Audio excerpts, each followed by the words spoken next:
What's going on, lads? Welcome back to the 4 Ounce Podcast. Today, I had the honour to be joined by Scotty Boom Boom Malone.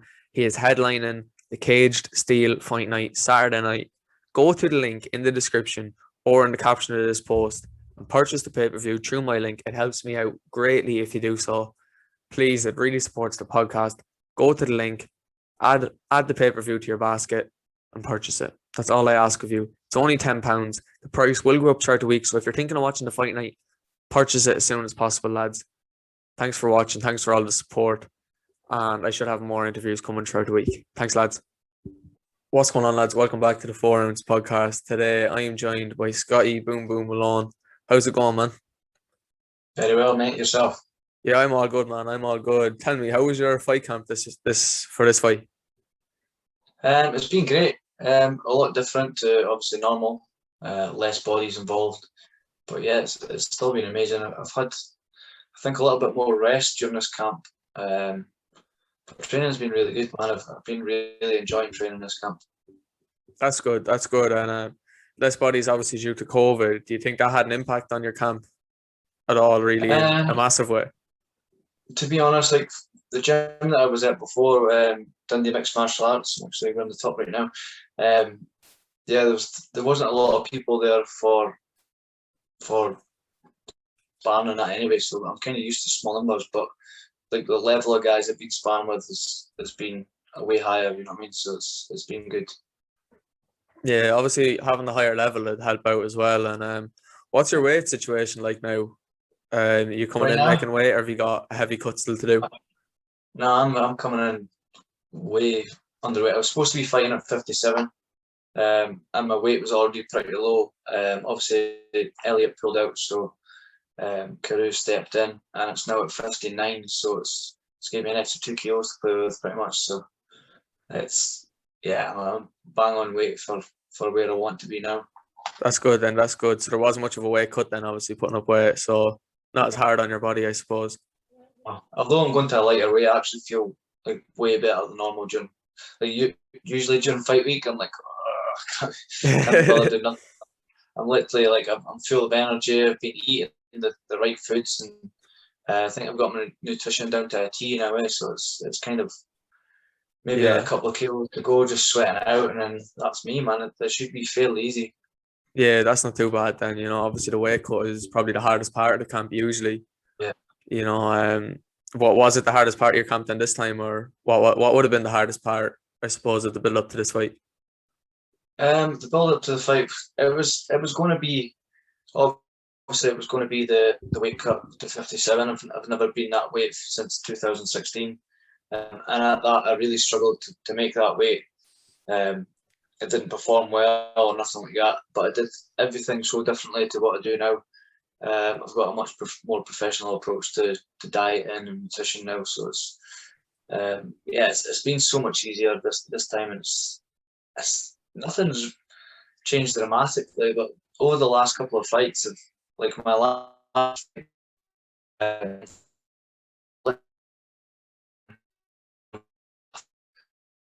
doing like a roasting hot bath, just sit in the bath for like basically chilling out, and that was me on weight.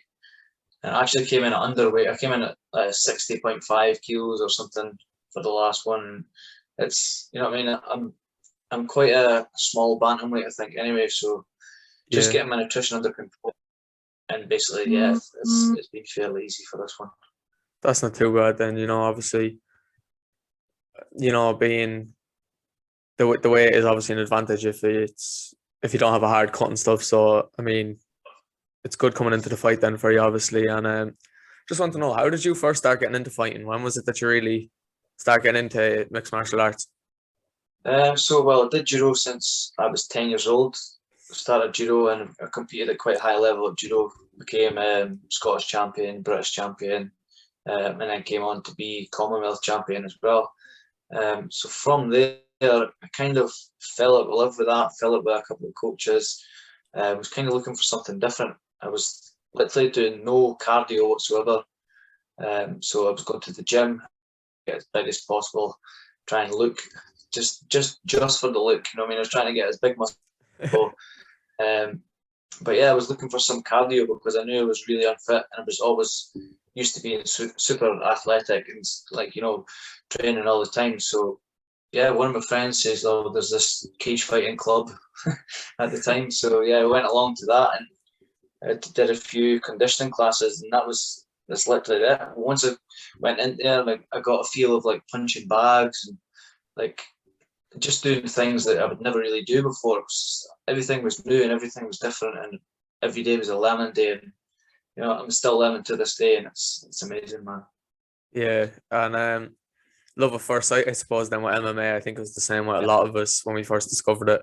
Like I first yeah, discovered it when it came to Conor McGregor, obviously me being Irish and Conor McGregor yeah, taking over the scene. It was really big. That was how I first yeah, started getting into it, and I think it's probably how a lot of people start getting in. I mean, he had such an yeah. I think impact as a fighter.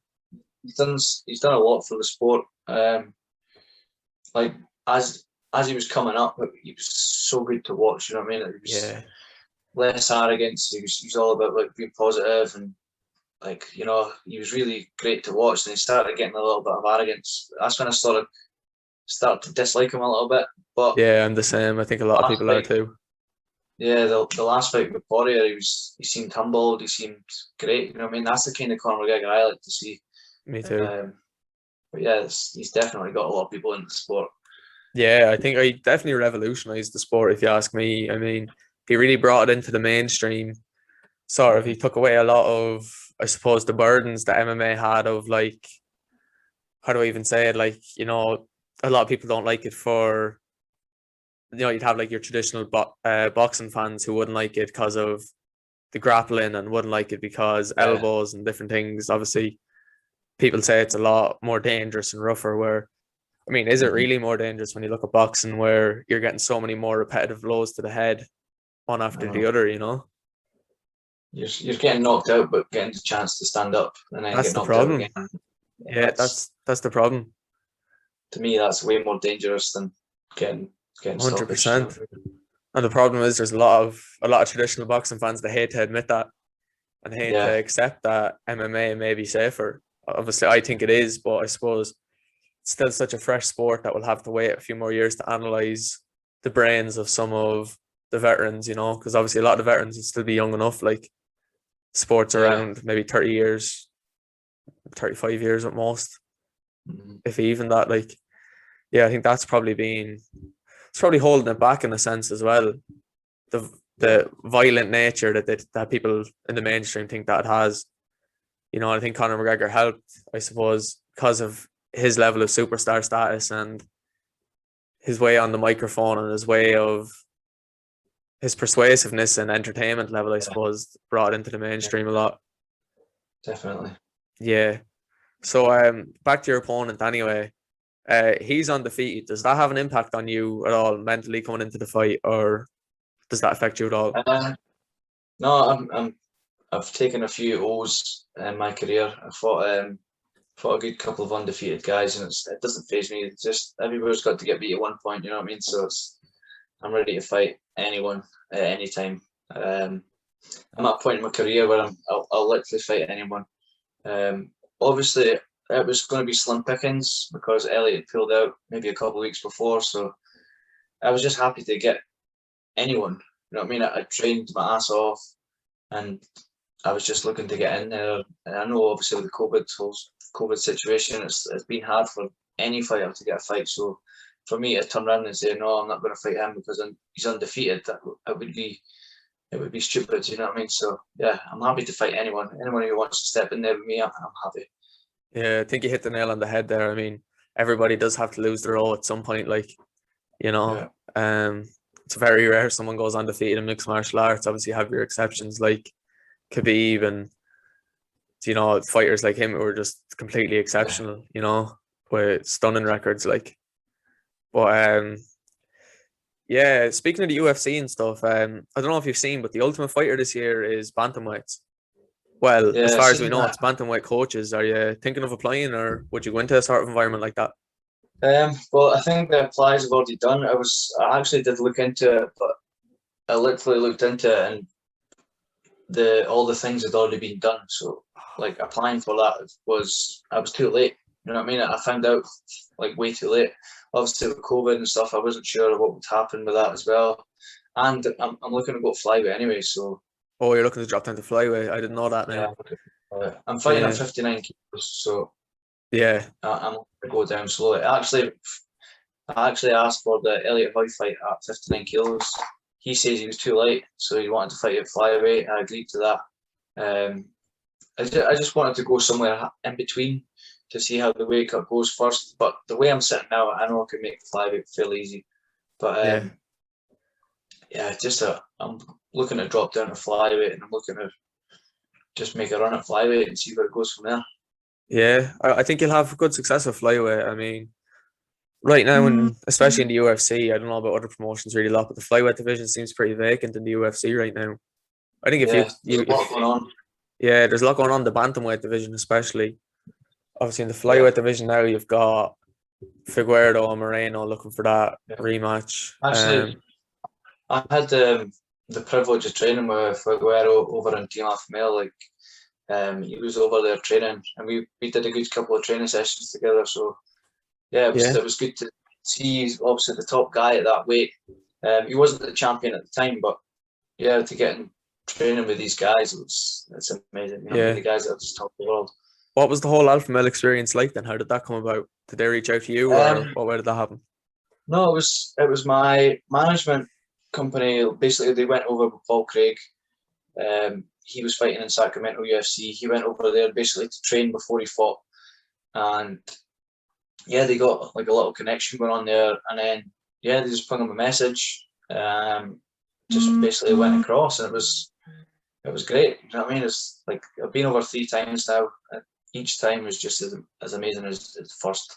But the first time I went, I wasn't in training camp, but I went over there to enjoy the food and have a few beers and stuff like that, and still train and get the whole experience rather than going over there, being in fight camp where I can't really enjoy any of the food or that. So yeah, it was good to get all of the experiences out of the way first, and then the next 2 times I went over there, I was in fight camp and it was serious business. I was there to train. You know what I mean? Yeah, that's great. I was getting the experience with the guy with the likes of Figueiredo and stuff, and what's your take on Figueiredo? Do you reckon he beats Moreno in the rematch then happening probably sometime soon? I'd Yeah, assume. I would say so. Yeah, I think it was a good fight, the first one. Cracker of a Um, fight. yeah, he's a monster, man. The guy he hits hard. So yeah, it's going to be exciting. I'm going to be watching. Always rooting for him, obviously, because I did a couple of days training with him. That's me. We're no best buds. Not many can say they're best friends with Figueiredo, so I mean, run with it, man. And one fighting championship is on tonight. Actually, going to be tuning into that. Demetrius Johnson fighting tonight, obviously former flyweight champion in the UFC. Yeah, is it tonight? I thought it was tomorrow morning. Was it tomorrow? Yeah, it Because could be tomorrow he morning, did. is it? I know that Mighty Mouse actually tweeted or Instagram post like tonight, tune in. But I think obviously the days are mixed Oh up. It's now yeah, his the time zones and stuff. Yeah, it's now his monitor. I might be wrong, but I'm pretty sure it's tomorrow at like maybe dinner time. I'm pretty sure it is. But oh, lovely. Yeah, I'm looking forward to watching that then. I actually thought it was the middle of the night tonight.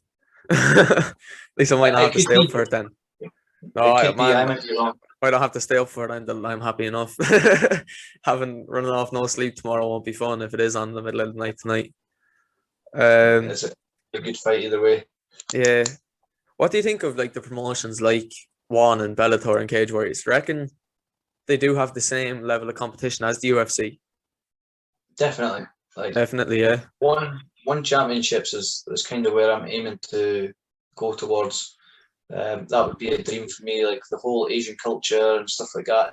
All that whole thing appeals to me. Yeah, that there's less trash talking. It's more sort of respect, and you know what I mean. They make their fighters like superheroes pretty much, and Yeah, that thing just sort of appeals to me. I'm not really great at trash talking or nothing like that. I'm quite yeah. happy to just can sit back. If anybody's got anything to say, then fuck them. But, Yeah, they I'm not. have huge respect over there. That's one of their main things. Yeah, And a massive audience too. I mean, the yeah, UFC are targeting events over there in a few months. I think they're looking at, I know Singapore is definitely one of their locations. And I know Wei Li Zhang, obviously she's UFC champion from China. I think they're looking to get an event over somewhere in Beijing or Tokyo, I don't know, somewhere over in Asia anyway. So yeah, it obviously shows the massive. I suppose there was a gap in the market there since Pride left Yeah, Japan. And obviously, I suppose One is kind of like the new Pride now, a rival to the UFC with massive names yeah, on it and stuff. Obviously, Demetrius Johnson, you have Eddie Alvarez is fighting at the co-main event tonight, who obviously has a yeah. big enough reputation too. Um, yeah, like I think, do you reckon we'll ever see like cross promotion fights? Like, is it the same as kind of like what boxing has? Like, we'll have like UFC and Bellator champions fighting, or like Bellator and One champions fighting each other and stuff like that. What do you think? Do you think we'll ever Um, get to see something like that? I know that Bellator did a cross promotion with Ryzen. I actually didn't I know think that. Wow. yeah, they did that fairly recently. I think it was like maybe the end of 2020. I think I'm not 100% sure on when Yeah. it was, but yeah, I know that they did that because a guy that was training over Team Alpha Male and I follow him on Instagram and stuff, he actually fought on that. So that was it was one to watch. They had a few guys from Bellator going fighting over there. So yeah, I think Yeah. maybe I can't really see One and the UFC do the thing, but or Bellator and UFC. But I mean, Bellator maybe in One would think that might be a good one. I don't know. You just don't know Yeah. what to know with Dana White and all Yeah. these promoters. Dana can be greedy is the problem as well, you know. Yeah, Like Dana, I feel like Dana and UFC have this image where they're just a million miles ahead of every other promotion, where in yeah, reality, I don't think they are a million miles ahead of the likes of One because of the massive Asian population that tunes into One. Like mhm, I don't think they're as far ahead as they think they are, and I don't think One will be too long without catching up. Especially yeah, with One, like One put their fights for free for us for us here in Ireland and in the UK and stuff. yeah, So I mean, yeah, I think it won't be long till One catches up with the UFC. I don't know if Dana will ever agree to cross promotion fights, but you know, it'd be interesting to see. I'd yeah, personally love to see it. Like, especially yeah, I'd love to see Bellator in the UFC as well. I want to see you know, Patricio Pitbull fights lightweight yeah, champion over there. I'd love to mhm, see him cross over, because obviously with yeah, Michael Chandler crossing over made waves in the scene. You know, Michael Chandler coming over and mhm, beating a top UFC contender inside the first round. So I think yeah. that closed I'm the gap. interested to see how he gets on with what's his name? Oliveira? Is it not Oliveira? It's Oliveira, yeah, Charles yeah, Oliveira. Oliveira. Yeah, I'm looking to see how he does against him. Um, They're fighting the maybe he end of gets that April, I think, scrap. isn't it? Yeah, I think that's for the belt. Yeah, Yeah, they're fighting I know they're fighting for the belt. I think it's the end of April or the start of May. I think it could be the end of yeah, April, because I might know be. that Jorge Masvidal and Kamaru Usman are fighting the end of this month as well, which will be a banger of a fight again. Yeah, Yeah. Well, that's all the questions that I have anyway, Scotty, man. So right, thanks man. for coming on. Means a lot, really, man. Good luck with your Cheers, fight man. Saturday. I'll be cheering you on from home. Thank you And very much, mate. good luck. Thanks for watching, everyone. We'll see you after.